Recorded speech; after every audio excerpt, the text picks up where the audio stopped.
need to know about construction loans. Don't worry about it. I'm going to take you right through what it is. I'm going to give you the pros and cons. I'm going to do all of that, right?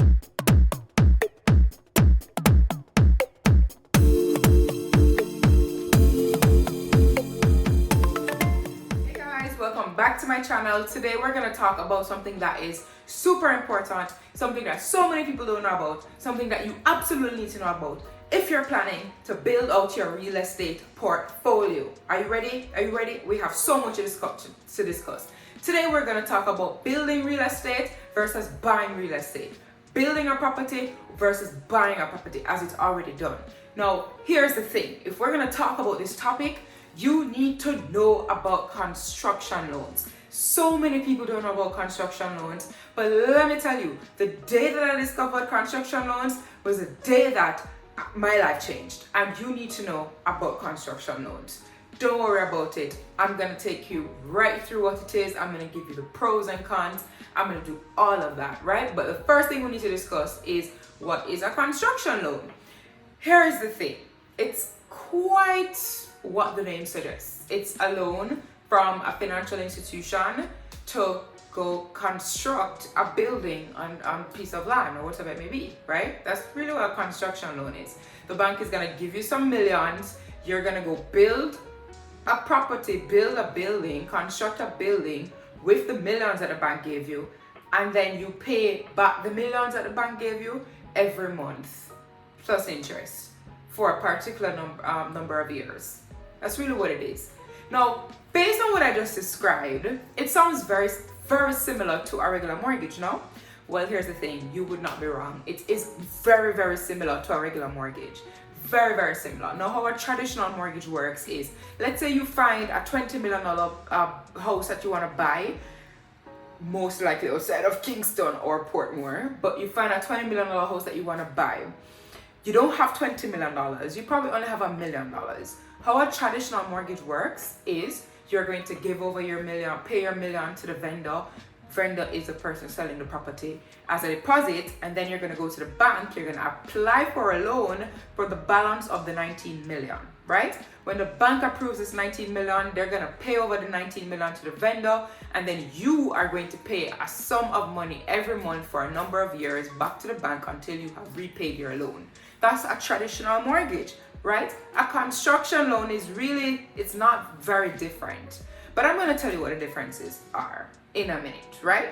I will say the primary and most obvious difference between a construction loan and a regular traditional mortgage is obviously for a construction loan, you have to construct the building. You have to make the building yourself. Whereas with a traditional mortgage, the building has already been built. You're just coming in to go purchase it, which, yes, it can be a little easier, but let's dive into this a little more. Let's talk about the pros of a construction loan. Let's talk about the pros of going the construction loan way. Well, here's the thing.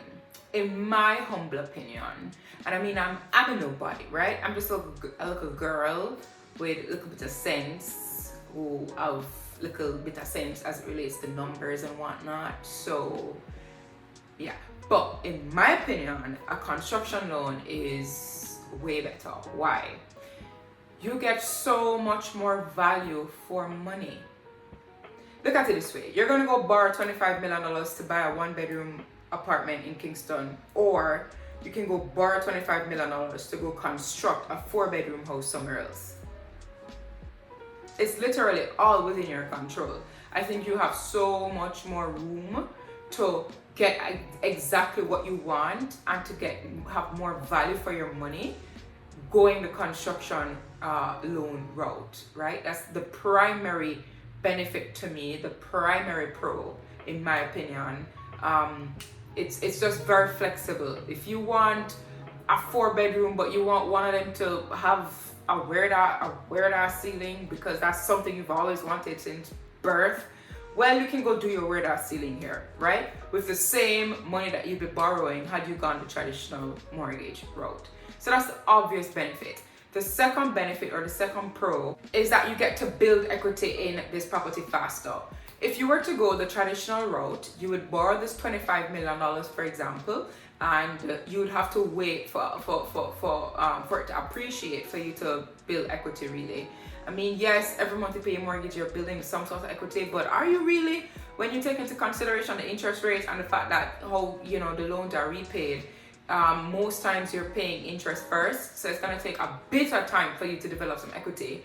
But if you go the construction loan route, you borrow 25 million, but by the time you are done building this property and you get it valued, it's probably going to be valued $30 million, literally just by virtue of you completing the building. So you get to build equity in the property a lot faster if you go the construction route. Why can't I talk?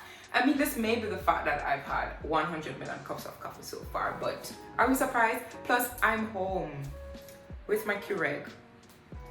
Are we really surprised that I've had so much coffee? Anyway, so you get to build equity a lot faster if you go to the construction construction loan route. The third thing that you should pay attention to is the fact that, hey, listen, so many people don't know this. When you go to construction loan route, the interest rate is usually the same interest rate as if you were to go to traditional mortgage route. Yes, it's usually the same rate. You're borrowing 25 million to buy a ready-made place.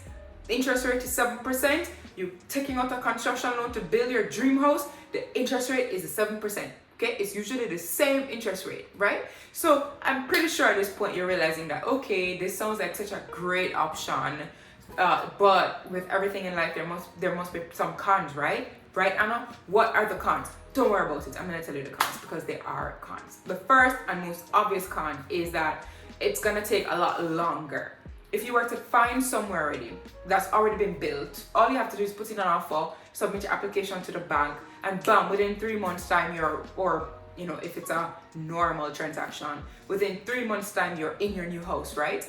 But if you're going to go to construction loan route, guess what's going to happen? Obviously, first of all, you're going to have to wait about 6 months minimum because, and I'm going to talk about this a little later, you have to have, one of the requirements for getting approved for a construction loan is you have to have approved drawings, meaning approved plans by parish council, which if you know anything about the government of Jamaica, anything that involves government of Jamaica, you know it's going to take time. In my experience, you're looking at about 6 months average. It can be longer.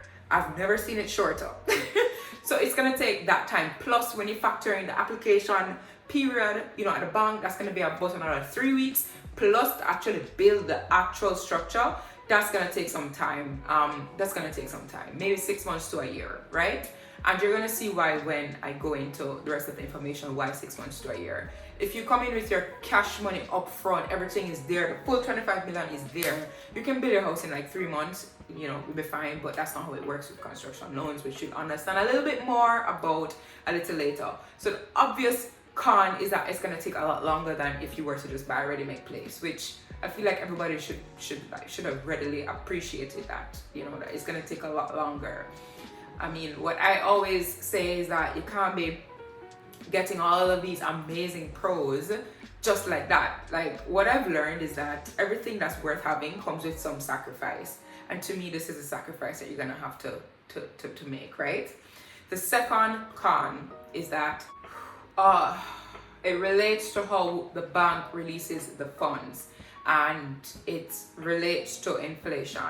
How the bank releases the funds. Here's the thing, if you get approved for a construction loan, they're not going to give you $20 million or $25 million just like that. They're not gonna do that. They typically use a drawn down type of method where based on documents or it's called bill of quantities that you would have submitted, which really is like a big invoice for construction.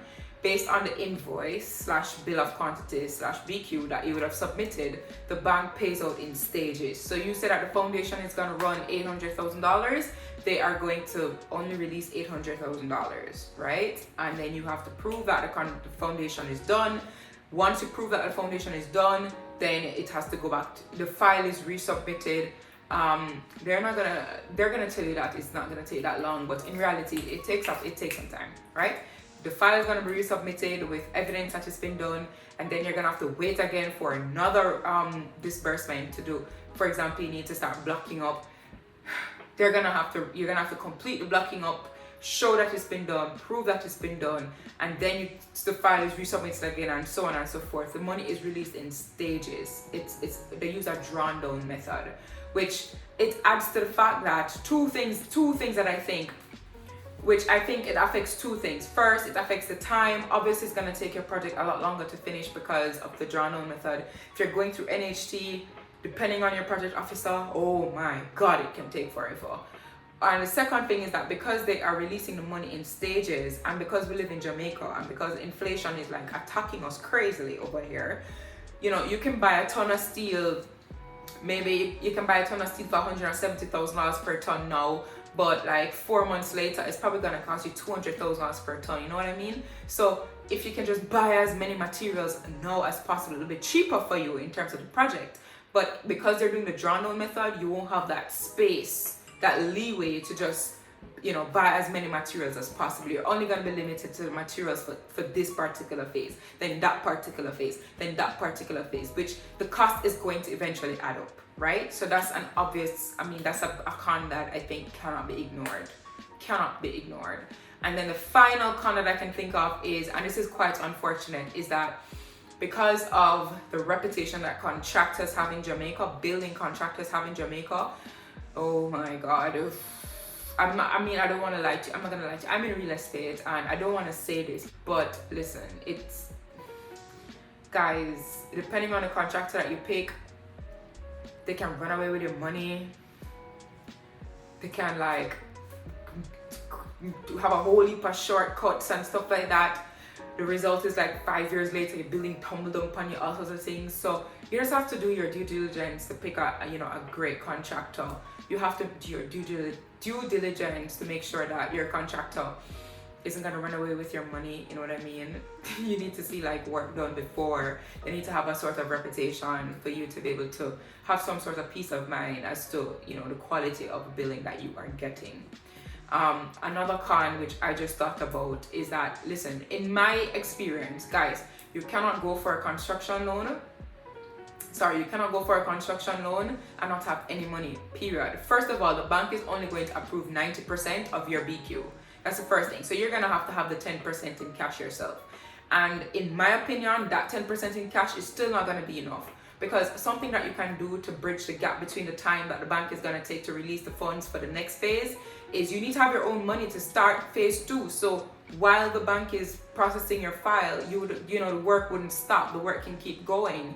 And then when the bank releases the funds, you can reimburse yourself and you can cycle the money like that, right? It's not going to work out good for you if you just have little to no money like that and you're 100% dependent on the bank. It is going to end up costing you so much in the long run. I am telling you why.